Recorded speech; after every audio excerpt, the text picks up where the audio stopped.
আমি মোহাম্মদ আব্দুল্লাহ, অধ্যক্ষ খলিলুর রহমান ইসলামিয়া ফাজিল মাদ্রাসা। এই মাদ্রাসার প্রতিষ্ঠাতা হলেন জনাব আলহাজ শামসুর রহমান মরহুম ও জনাব মেজর আনিসুর রহমান স্যার। মাদ্রাসাটি বর্তমানে ছাত্র সংখ্যা 1446 জন। ফলাফলের দিক থেকে মাদ্রাসাটি প্রায়ই শরীয়তপুর জেলার প্রথম স্থান অধিকার করে আসছে ইনশাআল্লাহ।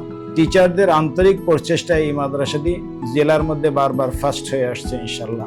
আমাদের এখানে ছাত্রের তুলনায় ছাত্রী সংখ্যাই বেশি। আলহাজ শামসুর রহমান স্যারের লক্ষ্য অনুযায়ী কাজ করতেছি। বিজ্ঞান শাখা করা হয়েছে, এখানে কম্পিউটার ল্যাব আছে, নিয়মিত তাদেরকে কম্পিউটার ট্রেনিং করানো হয়। শিক্ষার্থীদের পড়াশোনার মান উন্নয়নের জন্য আমরা পারফরমেন্স অনুযায়ী গ্রুপ ভিত্তিক ক্লাসের ব্যবস্থা করি। যে সকল স্টুডেন্টরা বেশি দুর্বল তাদেরকে সামনে এগিয়ে নেওয়ার জন্য আলাদা ক্লাস নেওয়ার ব্যবস্থা আছে। গত বছরের শিক্ষা সপ্তাহে এই মাদ্রাসারই একজন ছাত্রী জেলার শ্রেষ্ঠ শিক্ষার্থী হয়েছে। মহান রবের দরবারে সব সময় দোয়া করি যে আলহাজ শামসুর রহমান স্যারকে আল্লাহ রাব্বুল আলামিন জান্নাতের উঁচু মাকাম দান করেন।